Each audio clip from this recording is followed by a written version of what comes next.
Welcome to the Configure Price Quote podcast. My name is Frank Sohn and I'm the founder of CPQ Consulting. This podcast is 100% focused on Configure Price Quote, also known as CPQ, and will provide you useful insights into this topic. My guest today is Tiffany Devlin-Try. Tiffany is the head of solution architecture at Roadrunner, an AI native quote-to-cash company that is focused on rethinking how sales teams create quotes, manage approvals, and move deals forward. Before joining Roadrunner, Tiffany worked in the Salesforce CPQ and Salesforce Revenue Cloud ecosystem, including roles with system integrators such as Pierce Washington. This gives her, from my perspective, a strong perspective on both traditional CPQ implementations and newer AI approaches to quote to cash. And I'm very interested to hear what she has learned at Roadrunner in the meantime. Tiffany, welcome back to the CPQ podcast. Yeah, thanks so much for having me, Frank. It's good to be back. Very excited to have you. And let's start by telling our listeners a little bit more about your background and what you did before you joined Roadrunner. Sure. So my background is in computer science. So I graduated with a computer science degree from the University of Florida and immediately found myself at a consulting firm, Salesforce consulting firm. My first role there was a developer. I was developing Aura components for community cloud site. My first client ever was the YMCA. Yeah, a lot of fun. And then 3 to 6 months into the job, a CPQ project landed in my lap. I was told that I was the CPQ expert at the company. And I said, okay, sounds good. I should probably know what those letters stand for before this project gets kicked off. But, it's a funny story now because I jumped right in and have weirdly dedicated my life to solving the problems of CPQ. So.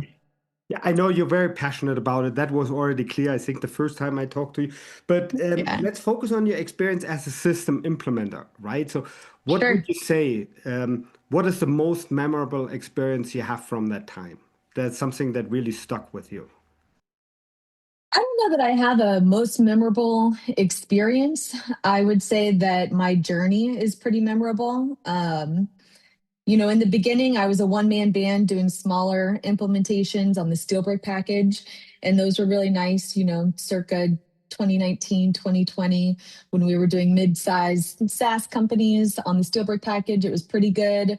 We were able to get customers about 95% of the way there, and we would kind of negotiate the last 5%, by basically saying, hey, we know that you want these last 5% of the requirements, but it's going to take double the time and effort because it's a custom process. We have to code it or what have you. And then, usually the customer would say, no problem, we can do that offline. It only happens once a year, twice a year, whatever. So I went from that type of environment to, for about a span of 5 or 6 years, every project was my biggest project I had ever done. So I moved from being a one-man band to being a leader on the architecture side. So leading projects. My biggest project was an 18-month long, multi-streamed, large enterprise manufacturing customer.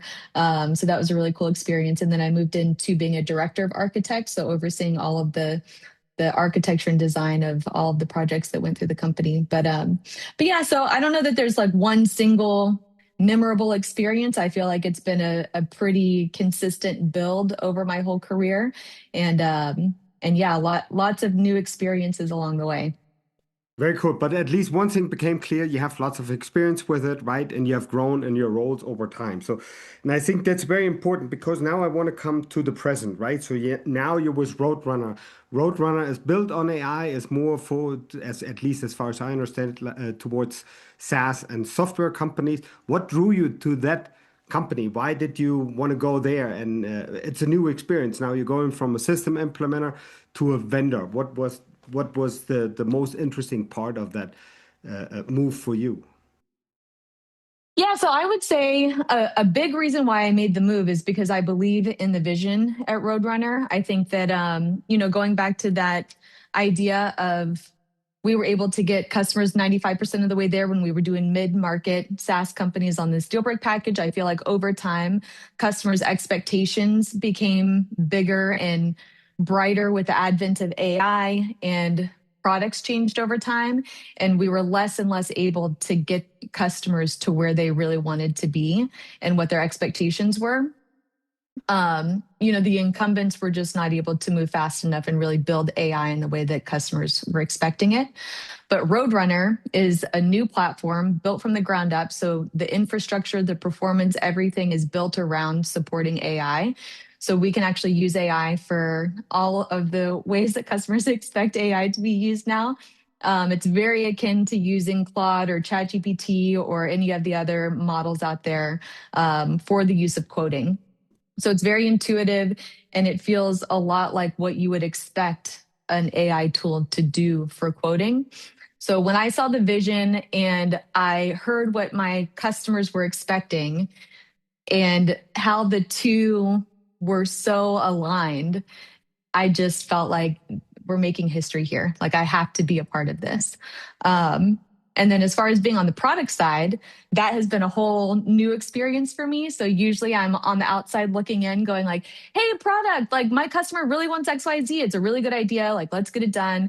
And even though sometimes I would hear from the product team, like, yeah, sounds like a great idea. I'd be like, okay, well, it's going to be on the roadmap and maybe it'll come out like next year or in 18 months or however long it is. Right. But here I can just like tap somebody on the shoulder and be like, hey, like, I heard this from a customer, or, this has been a big pain point. And they're like, okay, I can have it in the product in 48 hours. Is that fast enough?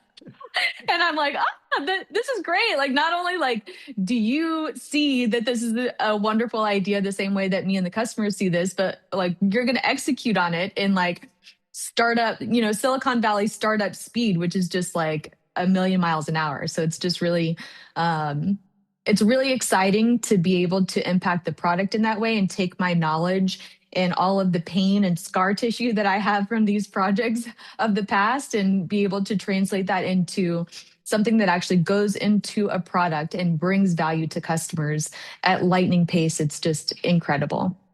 And I think it's important also for listeners to understand your level of commitment and your belief in the solution, because you did not just join the company, you're also living typically on the East Coast in Florida, right? So you moved to San Francisco for this project, and the family is still in Florida, even though I think during the summer your kids are there in the Bay Area, or will be Yes. there, right? So, but that's a level of commitment I think you will not find everywhere. So you are really committed, which I think is really interesting. But now tell me, so since you work there, do you work all the time or you still have some time for yourself? And if you have some time for yourself, what do you do with the time? Okay, good question. So I would say, I've been here for 3 months. So what that translates to is about 5 years experience at Roadrunner. Okay. And so, yes, there are long hours. Yes, there are weekend hours. It is a typical Silicon Valley startup. I will say that the company has just about doubled since I've been here. So we are getting more mature also. And we do support a remote environment. We're hiring a lot of remote employees. We're hiring a lot of parents, a lot of people who have lives and, other things going on. So we're very supportive of a more mature organization as well. That said, it's just exciting. I kind of sometimes I tell my friends like, oh yeah, I'm working, like I can't do XYZ because I'm working on a Tuesday night, or I have a meeting on Sunday or something like that. And I get kind of like, oh, gasp, like, oh, you're working on Sunday, like that's crazy. And I'm like, no, like it's actually a lot of fun. Like it really feels like I am addicted to a video game with all of my best friends. And we just like sit in the office and it's like a LAN party. You know what I mean? We're just like playing this like video game and like we're all passionate and excited and whatever. And like there are no office hours. Like it's not like anybody's taking like roll call at 6 p.m. or anything like that. Like there's no expectation. People are just really dedicated to the vision and really understand what we're doing here. We truly are making history in this industry. And it's a lot of fun, And of course, like we have big visions. We're building a giant company right now. We want to be a $10 billion company one day. And so of course we're going to get more mature and, get a little bit less cozy like that, of course. But for I now, mean, the it's really excitement nice. is not to be overlooked, that's for sure, right? So, but I hope you had at least some time to look at Yosemite or go and go to the beaches in Half Moon Bay or something, Oh, for or sure. Santa Cruz and stuff like this. So you're not just working, I hope. So It's true. I spent a weekend in Carmel a couple of weeks ago, so that was really nice. And yes, my kids are here. I took them to a Giants game last weekend, even though the Giants did not win. We were pretty disappointed about that, but surprise. that's okay. My kids enjoyed that. They went on their first cable car journey last night, and we didn't get kicked off the cable car, even though they were they were pretty wild on it. But yeah, it's a lot of fun. San Francisco is a beautiful city. Excellent. So then maybe that's a good point also to switch and talk a little bit more about Roadrunner, right? So now you mentioned the Mhm. company already a couple of times. You mentioned how excited you are. Tell us what the company does, what product and services it actually offers. Sure. So we are a standalone platform. It's a PQA platform, prompt quote approve. We believe that CPQ as a category is dead, and we have replaced it with PQA. So we are a standalone PQA platform, meaning that we have our own infrastructure, our own database. We can stand alone, not connected to any other system to support quoting needs. That said, all of our first customers are Salesforce customers. So we do have a managed package that sits on top of the Salesforce platform. And the purpose of that package is to integrate seamlessly with Roadrunner. So when a user is inside the Salesforce system and they're on that opportunity page or maybe the account page, they can click a button that says create quote in Roadrunner, and it seamlessly takes them into Roadrunner. We have syncing that goes from Roadrunner back into Salesforce to support any analytics, reporting, other processes that happen inside Salesforce. And then when you're done in Roadrunner, you come back into Salesforce and close out the process. Very cool. And but I think one thing that really differentiates you, right? So at least as far as I can see at this point in time, is like you're claiming to be an AI native platform, right? So tell me Correct. what, from your point of view, the difference is between AI native and an AI add-on. So what I mean by that is a solution that started without AI at least at the foundation, right? So and added additional AI capabilities to it. Sure. So I think the biggest differentiator between AI native and AI bolt-on is performance and speed. So the infrastructure, we have built it from day one to support all the computing resources that AI would need. So, meaning we can speak a prompt into our system and say, hey, Roadrunner, create a quote with 4 different scenarios, make one of them ramped over 3 years, make the next one ramped over 5 years. Create one that's just flat, and also create a consumption bundle so that we can compare the different pricing models side by side. And in about 6 to 8 seconds, you will have 4 different scenarios. Each one will have, a dozen, 2 dozen, maybe 50 quote lines on it. There is no limit to the number of quote lines that you can put on a quote, and there is no stop in computing each thing as you change the transaction. So once the initial scenarios are created, a user can go in, they can use the agent on the side to make bulk updates. So for example, if you wanted to give a 10% discount to every line on the quote, you would just ask the agent to do that, and it would iterate through your 50 lines and put a 10% discount in a few seconds. Or if you as a user know exactly which line you want to discount and you click into it and you can type a 10, then that is much faster. So we believe that anything that you can do in the UI, you can do through the agent. Anything you can do through the agent, you can also do through the UI. That said, every change that a user makes in the system creates a full calculation sequence. There is no option to calculate immediately or not. There is no calculate button. There's no save button. Because we are performance first and we have the infrastructure to support it, we just automatically calculate and automatically save everything. Mm. So yeah. Got it. So then let's talk about your target customers, right? So what industries are that you focus on? Sure. So our first customers are big tech AI companies, so SaaS and usage-based companies. I hesitate a little bit to say that that is our target market. That is the most interested customers that we have, We are built for the large enterprise. We started out with our design partners who are large enterprise, very, very complex businesses. And we intentionally started with that level of complexity, thinking with the mindset of if we can solve the heaviest, hardest, most complex problems, then below that, we can address all of the mid-market and SMB type of business as well. The reason why I hesitate to say that that is our target is really we are built for many industries. So I, especially at Pierce Washington, have a lot of experience in the manufacturing space. So every product decision gets made with the idea of, okay, we have customers that are asking for XYZ today. XYZ usually comes again from large enterprise tech and AI companies. And then we go through a process internally where we take everybody's experience, we sit them in a room and we say, okay, now if we make this decision in the product, will this work for manufacturing? If we make this decision in the product, will this work for telecom? Okay, if we make this decision in the product, will it work for professional services? And so we make sure that the infrastructure is there to branch out into all industries in the future. If your company is evaluating CPQ and you're not sure which vendors are actually worth your time, try the free Novo CPQ Briefing Match app. You answer a few questions about your business and requirements, and it gives you a more focused starting shortlist of relevant CPQ solutions. It's meant to save time, reduce noise, and make early CPQ research a lot easier. Go to novocpq.com and click on the CPQ podcast page to find it.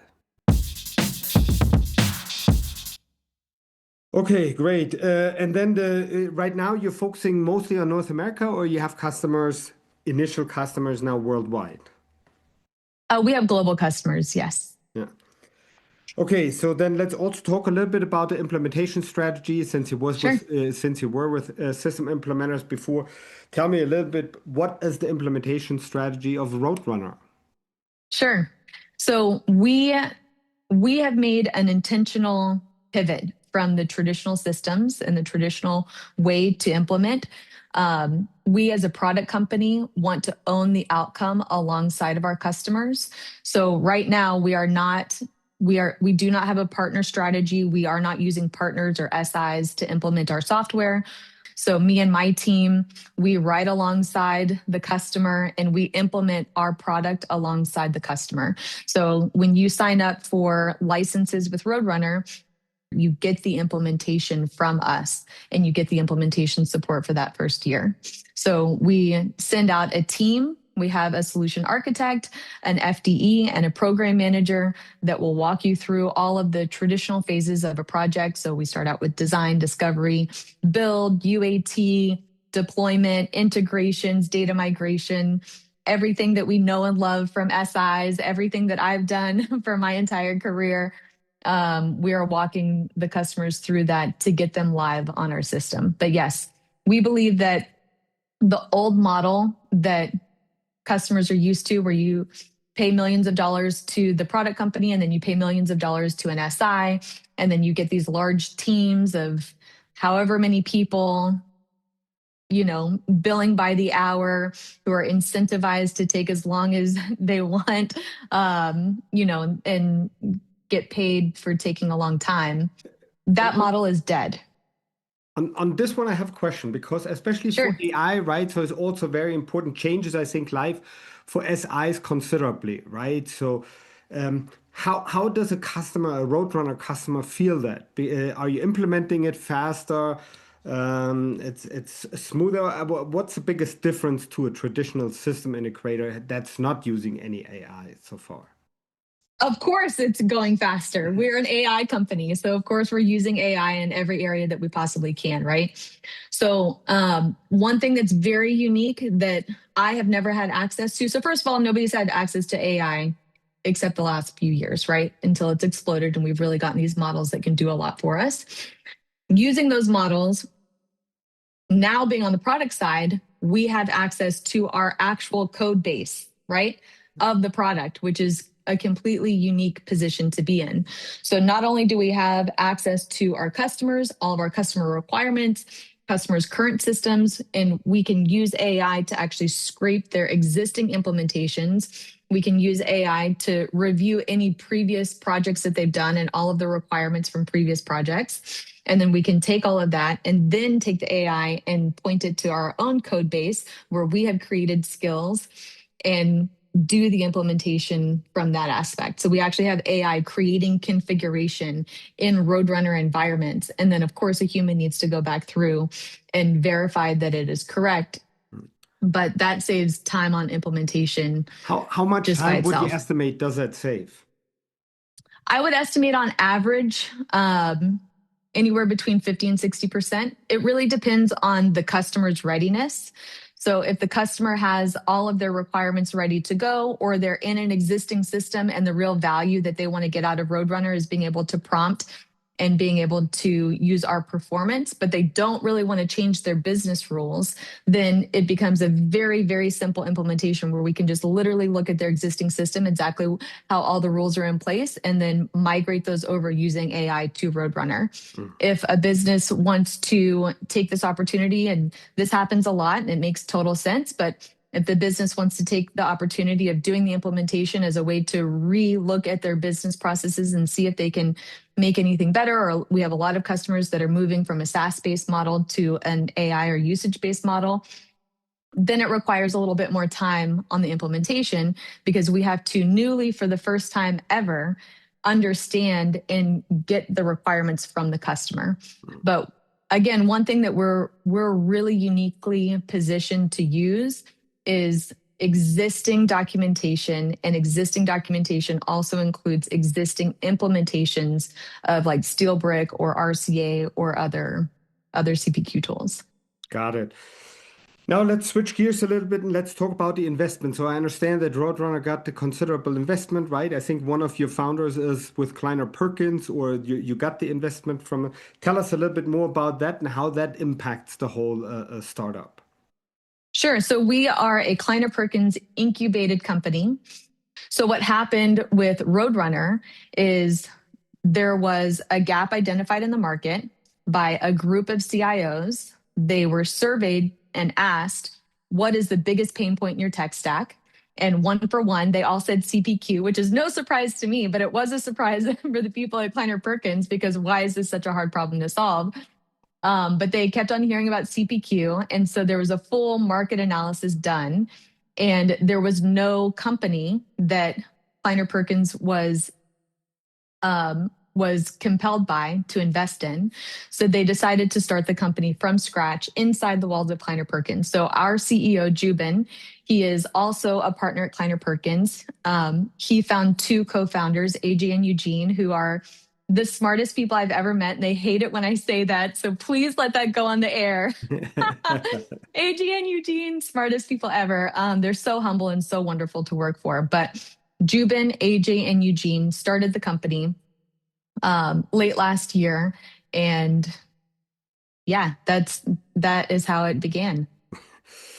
Very good. So, but what I understand also is you need to you're still a CPQ solution kind of, right? And you need to integrate with all the systems that a typical CPQ would integrate with. Though that to me is the CRM, the ERP, a lot of these three-letter acronym systems. We don't need to rattle them off all along.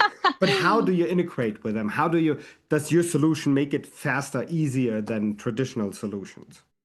Yeah, so we have a handful of out-of-the-box connectors. So we talked about the Salesforce one earlier. We have that managed package that sits on the Salesforce platform that takes care of the integration in between Salesforce and Roadrunner. We also have connectors for other tools, three-letter acronyms, so CLM tools like Ironclad or DocuSign. We have out-of-the-box connectors for those as well. And then yes, on the ERP side, most of our first customers are NetSuite customers as well. And then we also have a few customers that will use Zora and NetSuite. So we integrate with Zora, we integrate with NetSuite, we integrate with the CLM tools. And then there's some other ones that sometimes we'll build out integrations that we're not necessarily going to build out a connector for. We will just build the one-time integration. So we support that as well. Got it. And what I wanted to follow up on is what role do Slack and Agentforce play in Roadrunner's vision, right? Especially when users want to work in a more conversational environment rather than in traditional CPQ screens. Yeah, so we already have a Slack integration, particularly around approvals. So all of our approvals go through Slack natively. That's a native connection. Um, I would love to show you a demo sometime, Frank, because that's actually one of my favorite pieces of the demo to show because the Slack integration is instant. It is instant when you send it to Slack. It pops up instantly. I always have to show people the timestamp in my Slack when I'm doing a demo. I'm like, this is the timestamp. Please look at it because this is not preloaded. It's not static text. It's really going to happen in real time. I click the send for approve button. It instantly shows up into Slack. When I click the approve button in Slack, it instantly shows up into Roadrunner as approved. I don't have to refresh my screen or click save or log out and log back in or anything like that. It just happens instantly on the screen.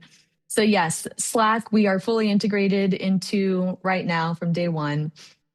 And then Agentforce, right now there's no need for us to work with Agentforce right now.